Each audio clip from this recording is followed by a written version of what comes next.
Cricket lovers కు స్టేడియంలో ప్రత్యక్షంగా మ్యాచ్ చూడాలని ఉంటుంది. అందుకే ఎక్కడ మ్యాచ్ ఉన్నా టికెట్ల కోసం క్యూ కడుతూ ఉంటారు. ఐపీఎల్ అయినా, 2020 అయినా, వన్డే అయినా టెస్ట్ మ్యాచ్ టికెట్ల కోసం ఉండే డిమాండ్ మాత్రం తగ్గదు. 500 రూపాయల నుంచి 10,000 రూపాయల వరకు పెట్టి టికెట్ కొని మ్యాచ్ చూస్తూ ఉంటారు క్రికెట్ ప్రేమికులు. అయితే జనవరి 25వ తేదీ నుంచి ఉప్పల్ స్టేడియంలో జరగబోయే భారత్ ఇంగ్లాండ్ తొలి టెస్ట్ మ్యాచ్కు మాత్రం ఫ్రీగా వెళ్ళవచ్చు. అంతేకాదు, ఈ మ్యాచ్ చూసేందుకు వెళ్లిన వారికి మధ్యాహ్నం ఉచితంగా భోజనం కూడా అందిస్తారు.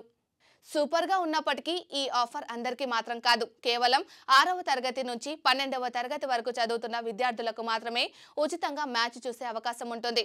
హైదరాబాద్ క్రికెట్ అసోసియేషన్ ఈ మేరకు నిర్ణయం తీసుకుంది. మ్యాచ్ జరిగే 5 రోజుల పాటు ఈ ఫ్రీ ఎంట్రీ ఆఫర్ ఉంటుంది. అయితే పిల్లలను తల్లిదండ్రులు వేరుగా తీసుకెళ్లడం కుదరదు. పాఠశాల తరపునే వెళ్లాల్సి ఉంటుంది. ఈ నెల 18వ తేదీలోపు ఏ స్కూల్ నుంచి ఎంతమంది విద్యార్థులు వస్తారో, వారితో పాటు స్టాఫ్ ఎంతమంది వస్తారనే సమాచారాన్ని స్కూల్ యాజమాన్యులు ceo.hydca@gmail.com ఇవ్వాలని HCA సూచించింది. అయితే ఫ్రీగా మ్యాచ్ చూడాలంటే మరో రూల్ కూడా ఉంది. విద్యార్థులు ఖచ్చితంగా స్కూల్ యూనిఫామ్లోనే స్టేడియంకు రావాల్సి ఉంటుంది.